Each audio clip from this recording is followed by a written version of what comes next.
up, it is James Penrose here, back again for my next video, and as you can tell from the title, once again, I am bringing it back once again. It's been almost a good year since I've done these types of videos. It's what I'm most known for on YouTube. The most views I've been getting on YouTube are because of these videos, and I thank you guys so much for that. I'm bringing it back once again. These Simpsons episode reviews are coming back once again, and in this particular video, I'm going to be reviewing and going over one of my favourite episodes of The Simpsons of all time. It's going to be coming from Season 2. I know I've done a lot from Season 2, at least a couple at least, and I'm going to be doing another one from the second episode, in fact, of Season 2, and if I remember rightly, it's up there with the top 10 most watched Simpsons episodes of all time. A good 20 to nearly 30 million people have ended up watching this when it first aired initially, and this episode is called Simpson and Delilah, and I'm going to be going through everything, all the funny moments, all the big parts of the storyline, and just everything and how I feel about it overall. And what can you say about this episode from start to finish? So many great memorable moments. The characters were so well utilised, how you have new characters come in like Carl, which we're going to get into, and just everything above. It just makes it one of the greatest of all time. And I'm going to go talk about the story right now and then just get everything out there in the open. So how it starts out, you ended up having the Simpsons family, they're eating their dinner, they're watching TV and all that, and then all of a sudden, this commercial goes on for Demoxenil, which is a miracle breakthrough. Like, that's what the slogan is for their product, a miracle breakthrough for bald people. It's pretty much a product, to put it nonetheless, where you put the product on your head and you grow hair just like that. And that's the cure for Homer. That's when he just like, oh, hair just like everybody else, and then he's just like, he's trying to explain to Marge, you know, this is a miracle breakthrough. This is not one of those cheaper, stupid products he puts in the bin and all that jazz. And then he goes to the guy that he ended up wanting to purchase Demoxenil from, and he's like, oh, well, we got this, we got the shirt, we got the boots, we got Demoxenil in itself. And he's like, great, great, great, great. How much is this? And he's like, that'll be $1,000. And he's like, $1,000? I can't afford that. And he's like, oh, well, I've got something that might go in your price range. And he gives him a shitty product that's only worth like $20, and he's just like, nah, forget you, pal, thanks for nothing, and he just walks away.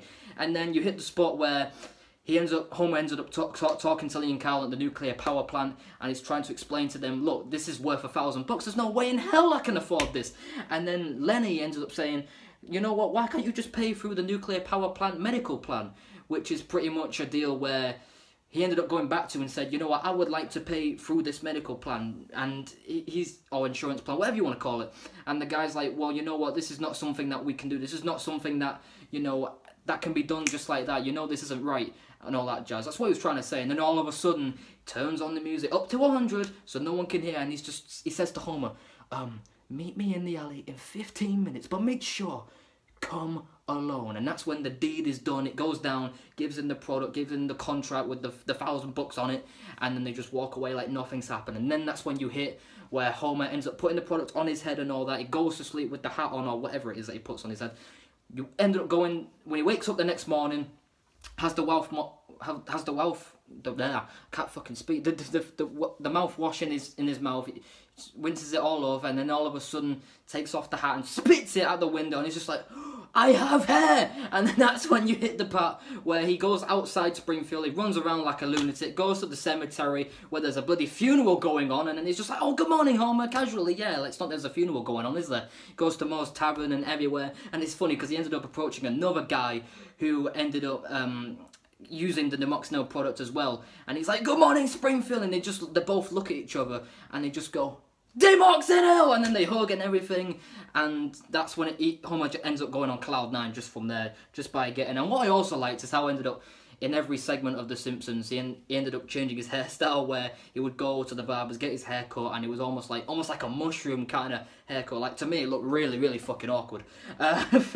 So then what ended up happening was that he then ended up getting promoted to as an executive by Mr. Burns. Like, he's looking through the monitors and all that, and he ends up seeing Homer Simpson, like, not to his usual self, obviously, because he's grown so much hair, and even Mr. Smithers is like, oh, well, that sort of looks like Homer Simpson, I guess. And then he's just like, you know, Homer Simpson, you are now an executive. To a better life, say 3 minutes to say goodbye to your former friends. And then that's when he's promoted pretty much as the executive. And Homer Simpson initially doesn't really know what to make of that. And then that's when you hit where it goes down and he's doing his job and all that. He meets a lot of women, believe it or not, and they're trying to be all seductive, and Homer's like, no, I'm not having this. And then all of a sudden he comes across a new character in Carl, who, let's be honest, at first I was like, whoa, the hell, he's got a weird voice, let me tell you that. But then he's all of a sudden, you know what, Homer, you don't belong here. You're nothing more than a fraud and a phony. And it's only a matter of time before somebody finds you out, which he's implying that's going to be him. And then he's just saying, well, you know what, I need you to say to yourself, I deserve this and I love it because I am nature's greatest miracle. And he eventually says it out loud for the world to hear. And then they ended up going shopping, buying new suits and all that because he needs to look the part. You know, he's the executive now, and he's hired Carl as his I don't know what it is, his new assistant or something like that. And then he ends up hitting the part where Homer is gonna go out once again to do his duties, and then Marge out of nowhere goes, "Happy anniversary, Homer!" And then Homer's like, "Your anniversary? Our anniversary? Are you sure?" And obviously, you would have guessed it. He forgot, as you would expect. I mean, that's Homer Simpson for you. I mean, forgetful as always. And then that's where you hit the part where the door knocks, and then this guy comes and he's singing, "You are so beautiful," and it's like, whoa, what the hell? And he ends up getting a call from Carl, and he's like, "Oh, well, you organised all this?" And he's like, yeah, no problem. And then, I mean, that's a pretty cool way to bail your friend out when he's forgotten his anniversary, and then out of nowhere it's just like, "You are so beautiful." And I felt sorry for the guy that was singing that. He probably thought, you know what, I could have got something out of this, but no, she's a married woman, I'm afraid, mate. So then, out of nowhere, then it gets to the part where he's been given the key to the executive washroom. And that's where, you know, you see everything, the tiny water fountain, there's a bathroom in there, Mr. Burns comes out of it, and there's a part where he's washing his hands, and then he's just like, "Oh, towel please, Simpson," and Mr. Smithers just initially steps in and is just like, "Oh, allow me, sir," and then he's just like, "No, I said Simpson," and Homer's like, "Oh, can do, sir," and then they just walk away, and Mr. Smithers is just stood there in just nothing but grief and just nothing but absolute jealousy, and he just throws the towel down and just walks away. And then this is what really starts, the whole story starts to come into fruition. At the time where Mr. Smithers is so jealous, so pissed off at Homer because he feels like he don't deserve this position.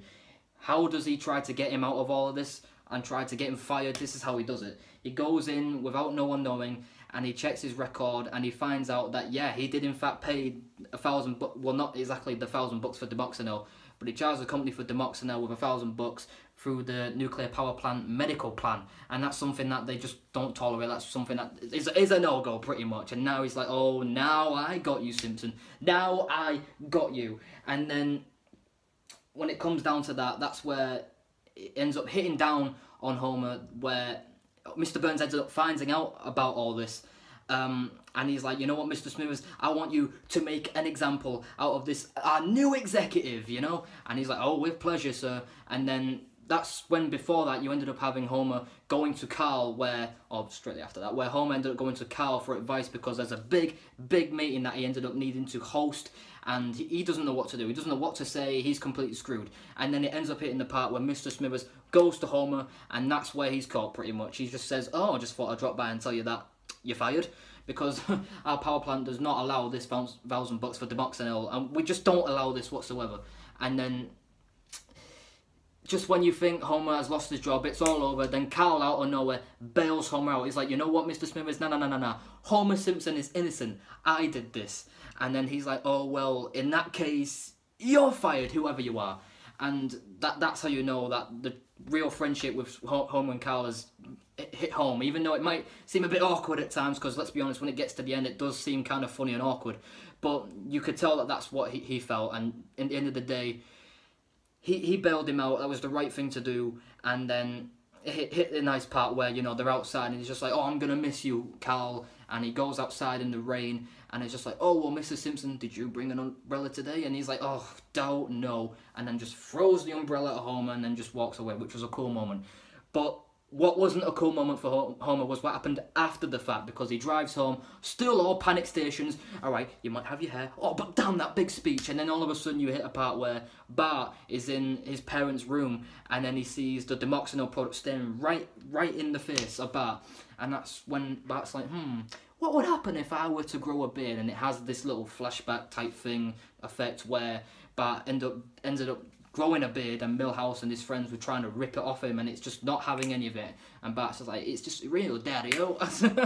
And then that's when Bart's like, I gotta do this, and he just pours all the Demoxenel all over his face, and then as soon as Homer finds him, Bart absolutely shits himself, drops the Demoxenel by accident, and the product's all gone, 6 months worth of all that, oh, bye-bye, see you later, and Homer strangles him as he casually does, and he's trying to explain to him, look, you've ruined your father, you've crippled your family, and baldness is hereditary. I don't know what he said, but something along the lines of, it's a no-go.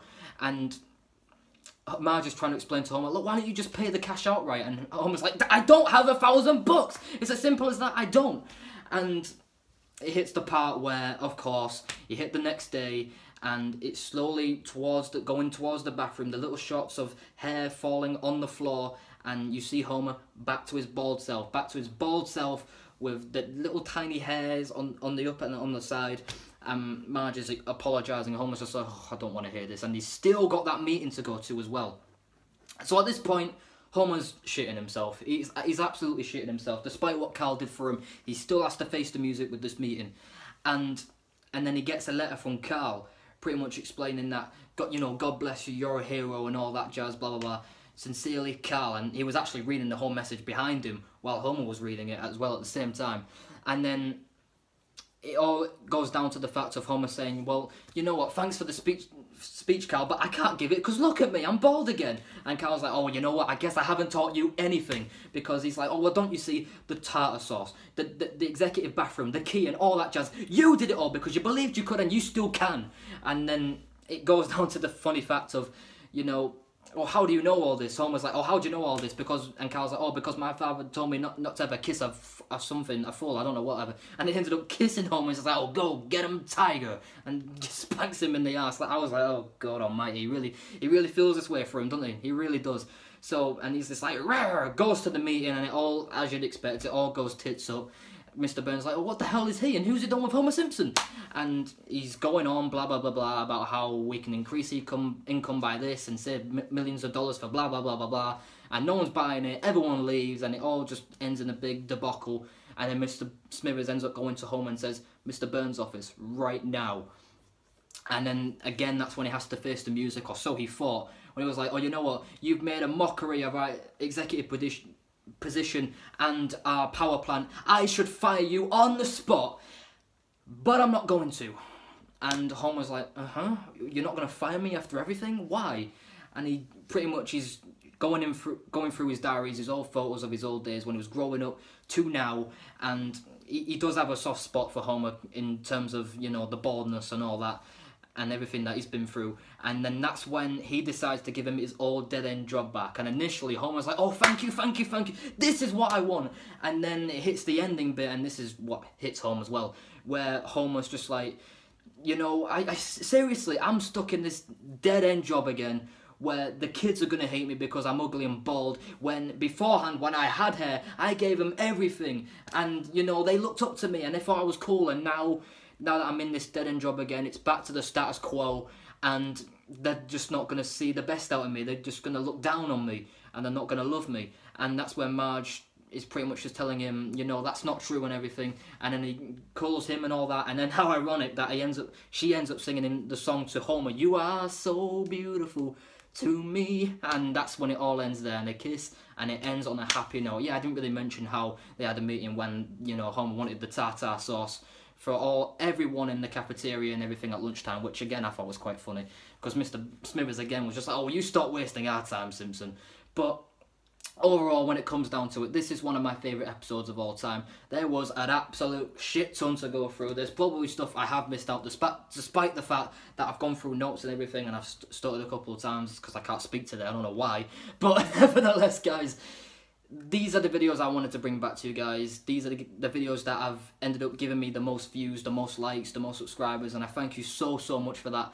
So I want to leave it to you guys in the comments now. What episode do you want me to review next? And I will take it under advisement. So other than that, guys, thank you guys for watching this video. Make sure you guys like this video, comment on this video, subscribe to my channel, and all I can say is, peace out, my brothers.